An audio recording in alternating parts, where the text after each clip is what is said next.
Since it invented itself in the early 1900s, there have been numerous Hollywood scandals and murders off-screen over the decades, not to mention regular employment for the legal profession as a result, as the studios attempted to keep their glossy reputations intact. But one has slipped from view, and memories consigned to sepia-tinted history. It is a real Hollywood whodunit, with, of course, a glittering Beverly Hills cast of characters, full of intrigue and some not-so-picture-perfect individuals. This is the mystery of the William Taylor murder, a real Hollywood whodunit.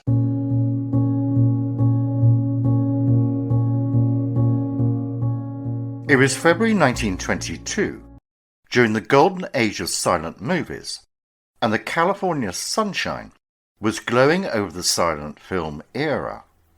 That year there were literally hundreds of films made, including one out of around 60 made by the successful director William Taylor, who also appeared as an actor in another 30 productions. His untimely death was to put Hollywood under intense scrutiny. His career firmly on the rise in both respects, shockwaves were sent through the industry when he was discovered at his home with a bullet in his back at the age of only 49. Taylor was born in 1872 in Carlow, Ireland, to Anglo-Irish parents. His birth name was William Dean Tanner, and he was one of 5 children. Their father was a retired British Army officer, Major Thomas Dean Tanner, of the King's Royal Rifle Corps, and his wife Jane. He was educated at Marlborough College in England. In 1891 he left Ireland for America and worked on a ranch in Kansas. It was around this time that Taylor's interest in acting was kindled, and eventually he moved to New York. While there, Taylor met Ethel Hamilton, an actress who had appeared in stage musicals. Her father was a dealer and an investor in an English antique store on Fifth Avenue, which eventually employed Taylor. The couple married on the 7th of December 1901 and had a daughter, Ethel Daisy, a year later. Taylor and his family were well known in New York society and were members of several clubs. He was also a heavy drinker, and possibly he suffered from depression, and was also known to carry on affairs with women. He suddenly disappeared on the 23rd of October 1908, deserting his wife and daughter. After his disappearance, friends said that he had previously suffered mental lapses, and his family thought initially he had wandered off during an episode of amnesia. Taylor's wife eventually divorced him in 1912.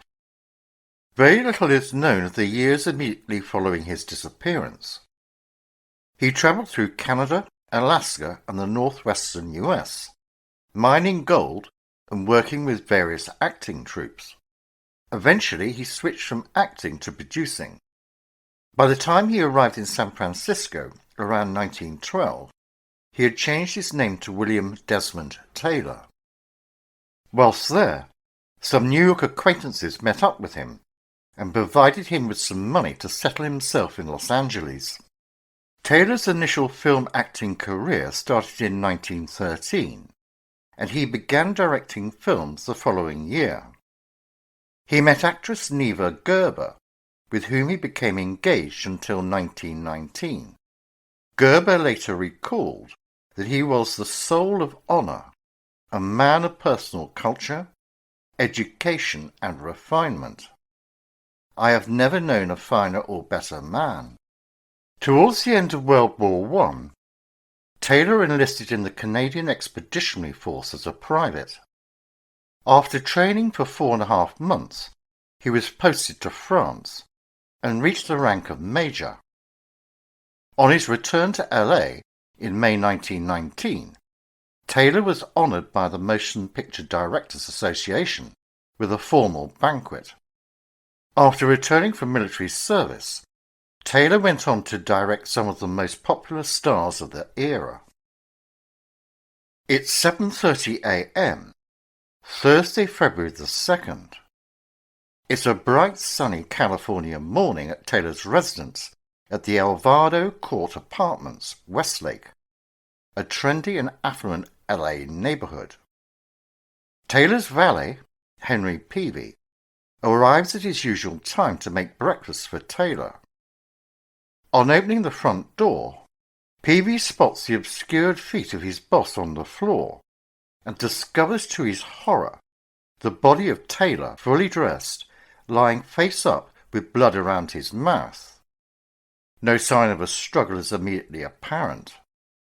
It's assumed he died of natural causes. Peavy's shouts alert the neighbours, many of them Hollywood stars themselves. A small crowd gathered inside, and someone identifying himself as a doctor stepped forward, making a cursory examination of the body, and declared Taylor had died of a stomach hemorrhage. The doctor was never seen again. Amidst the chaos of the crime scene, one detail worth mentioning is the fact that before police and reporters arrived, Paramount studio manager Charles Ayton visited the crime scene on hearing the news. It's believed that Ayton removed evidence from Taylor's apartment that morning in an attempt to avoid, or at least minimize, the scandal. Some even believe he may have planted false evidence, such as pink lingerie, perhaps to hide the fact that, as one theory had it, Taylor was a homosexual. A police detective assigned to the Taylor case is among those who believe Paramount were taking measures to keep silent their stars, who may have had useful information on the chance that it would implicate them. When considering their roster of actors associated with the case, the motive for the studio interfering was quite strong. Although this only leads to more questions. What was Ayton cleaning up? And whom was he covering for? When the police arrive and examine the body, it becomes quite obvious that this death was not due to natural causes.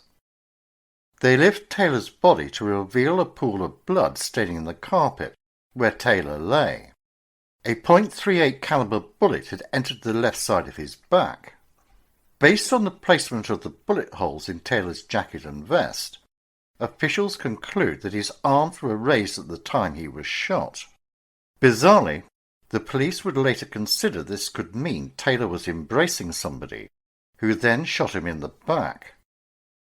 The weapon was not found at the scene.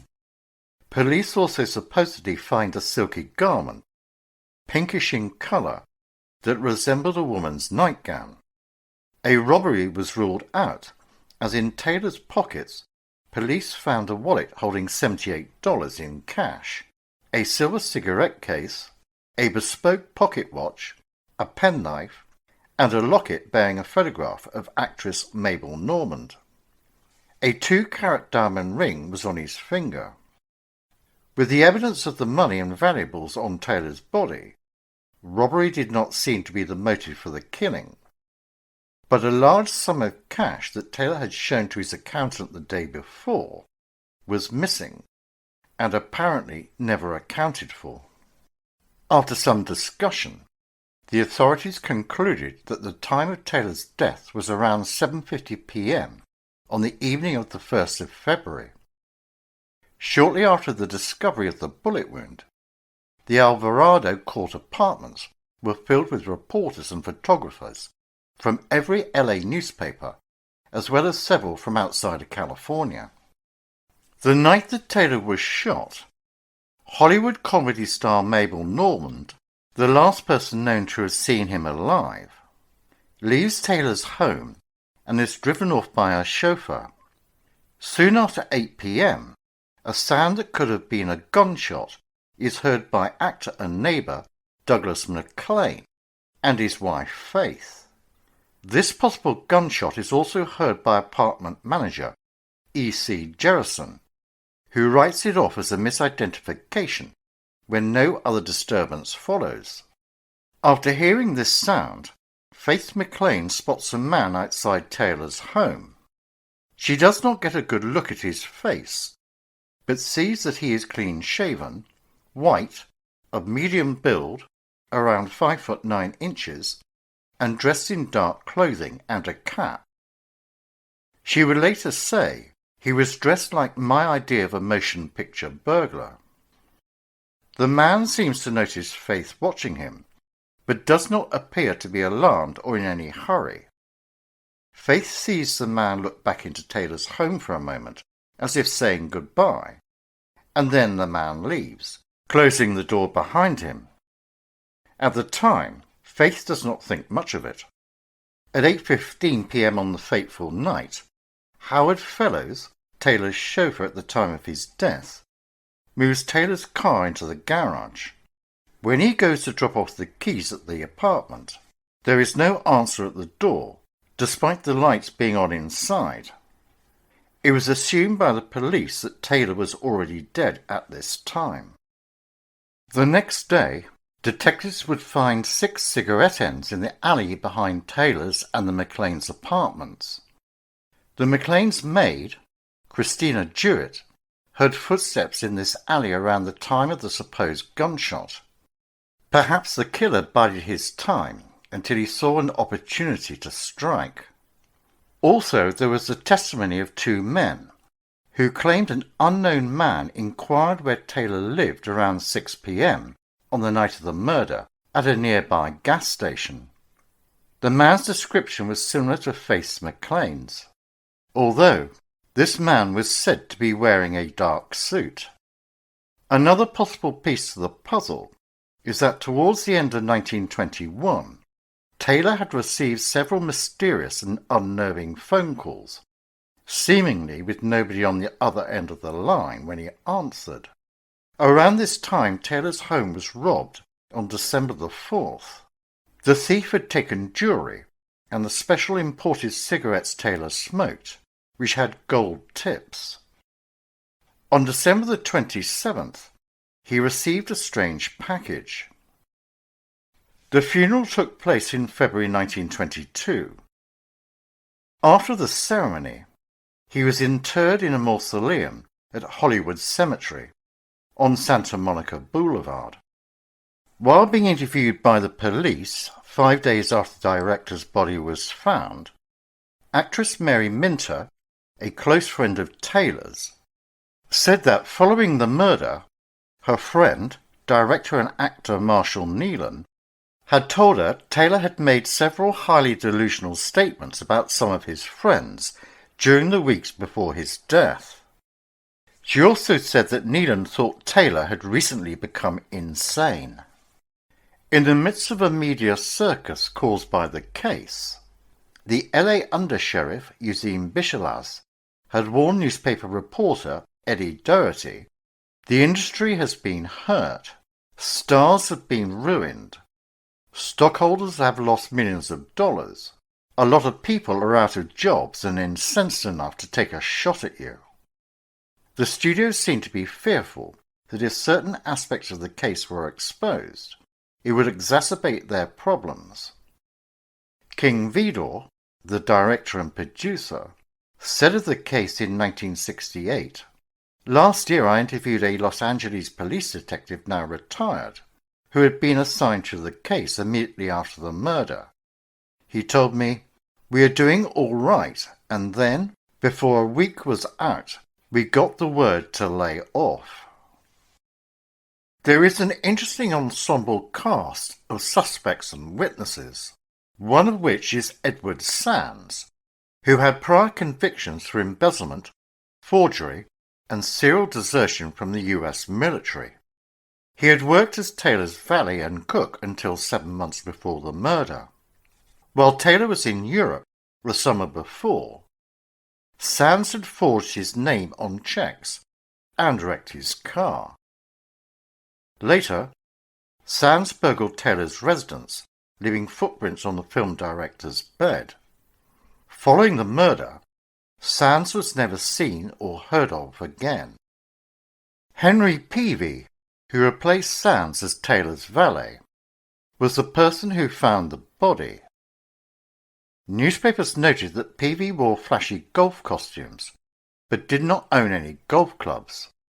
3 days before Taylor's murder, Peavy had been arrested for social vagrancy and charged with being lewd and dissolute, even though the police decided, after intense questioning, that Peavy was not the murderer. The Hollywood correspondent of the New York Daily News came to the conclusion that Peavy was a ruse, as it turned out to keep selling papers. In 1931, Peavy died in a San Francisco asylum, where he had been hospitalized for syphilis-related dementia. Another in the frame was Mabel Normand, a popular comedic actress and frequent co-star with Charlie Chaplin and Roscoe Arbuckle. It was said that Taylor was deeply in love with Normand, and she had originally approached him for help to cure her cocaine dependency. But her repeated relapses were devastating for Taylor, who met with federal prosecutors shortly before his death and offered to testify against Normand's cocaine suppliers.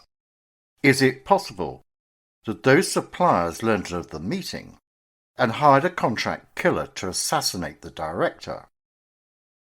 Normand suspected the reasons for her lover's murder, but did not know the identity of the perpetrator. On the night of the murder, she claimed to have left Taylor's place in a happy mood at 7:45 p.m., carrying a book he had lent her. She and Taylor blew kisses to each other as her limousine drove her away. Normand was the last person known to have seen Taylor alive, and the Los Angeles Police Department subjected her to a grueling interrogation, but ruled her out as a suspect. Normand's career had already waned, and her reputation was tarnished by revelations of her addiction, which was seen as a moral failing. She was apparently inconsolable at the funeral and was in floods of tears throughout the ceremony. She continued to make films throughout the 1920s and died of tuberculosis in February 1930. She asked a friend a few days before she died, "Do you think they'll ever find out who killed Bill Taylor?" And then there is Faith MacLaine, the wife of actor Douglas MacLaine and neighbour of Taylor's, who is widely believed to have seen the director's killer. The couple were startled by a loud noise at 8 p.m. MacLaine opened her front door and saw someone emerging from the front of Taylor's home, who, she said, was dressed like her idea of a motion picture burglar. She recalled the person pausing for a moment before turning and walking back through the door, as if having forgotten something, and then re-emerging seconds later, flashing a smile at her before running off and disappearing between the buildings. MacLaine thought the loud noise she had heard was a car backfiring, not a gunshot. She also told the police the person looked odd, like actors in white-face makeup, and speculated that it may have been a woman disguised as a man, due to the person's height and build. Which brings us to Mary Minter, another prominent suspect. She was a former child star and teen screen idol whose career had been guided by Taylor. Minter, who had grown up without a father, was only 3 years older than the daughter Taylor had abandoned in New York. Love letters from Minter were found in Taylor's home. Based upon those, reporters alleged that a sexual relationship between the 49-year-old Taylor and 19-year-old Minter had started when she was 17. Citing her own statements, it was believed that her love for Taylor was unrequited. He had often declined to see Minter, saying he was too old for her. Her passionate letters to Taylor were printed in newspapers, forever shattering her screen image as a modest and wholesome young girl, and she was vilified in the press. She made 4 more films for Paramount Pictures, and when the studio failed to renew her contract, she received offers from many other producers. Never comfortable as an actress, Minter declined them all. In 1957, she finally married and died peacefully in Santa Monica in 1984. Charlotte Shelby was Minter's mother. Like many stage mothers before and since, she has been described as manipulative and consumed by wanton greed over her daughter's career. Minter and her mother were bitterly divided by financial disputes and lawsuits, but they later reconciled. Her initial statements to police about the murder were seen as evasive and filled with lies about both her daughter's relationship with Taylor and other matters. But perhaps the most compelling bit of circumstantial evidence was that Shelby allegedly owned a rare .38 caliber pistol and some unusual bullets, which were very similar to the kind which had killed Taylor. After that information became public, she reportedly threw the pistol into a Louisiana bayou. Shelby knew the Los Angeles District Attorney socially and spent years outside the United States in an effort to avoid both official inquiries and press coverage related to the murder. In 1938, her other daughter, actress Margaret Shelby, who was by then suffering from both clinical depression and alcoholism, openly accused her mother of the murder. Shelby was widely suspected of the crime and was a leading suspect. Although Shelby feared being tried for the murder, at least 2 LA district attorneys publicly declined to prosecute her. Almost 20 years after the murder, it was concluded that the evidence was insufficient for an indictment and recommended that the remaining evidence and case files be retained on a permanent basis. All of this material subsequently disappeared. She died in 1957. Another on his cast list of suspects was Margaret Gibson, a film actress who had worked with Taylor when he first came to Hollywood. In 1917, she was indicted, tried, and acquitted on charges equivalent to prostitution, along with allegations of opium dealing, after which she changed her professional name to Patricia Palmer.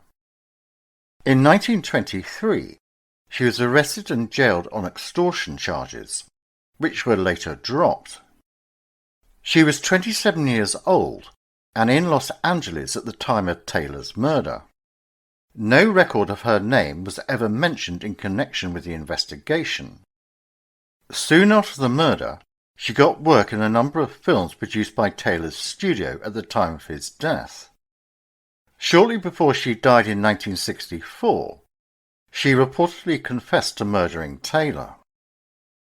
A litany of errors comprising a combination of virtually non-existent crime scene management, coupled with alleged corruption, pretty much all of the physical evidence was lost, and anything that wasn't vanished over the years. Various theories were put forward after the murder, and in successive years since, but no conclusive evidence has ever been uncovered linking the murder to any particular person. Because so many of the celebrities mentioned in the Taylor case were familiar to the public through their movie performances, this was the first American murder in which so many people felt such personal interest. Huge interest in the case resulted in stories and conjecture surrounding the William Taylor murder, selling more newspapers in America than ever before. Anti-Hollywood sentiment peaked in the weeks following the murder, with articles comparing Hollywood to all the licentiousness that marked the Roman times of Caligula, Claudius, and Nero, and our American Sodom and Gomorrah, making the call to destroy Hollywood. Other editorials characterized Taylor as a crafty, cultured villain who got what was coming to him, and urging every weapon available should be used by all the forces of law to defeat the conspiracy to cover up the Taylor case. A rash of newspaper-driven Tinsel Town scandals during the early part of the 1920s not only included Taylor's murder, but also the Roscoe Arbuckle trial, the death of Olive Thomas, the mysterious demise of Thomas H. Ince, and the drug or alcohol-related deaths of Wallace Reid, Barbara Lamar, and Gene Eagles, all of which prompted Hollywood studios to begin writing contracts with morality clauses, allowing the dismissal of contractees who breached them.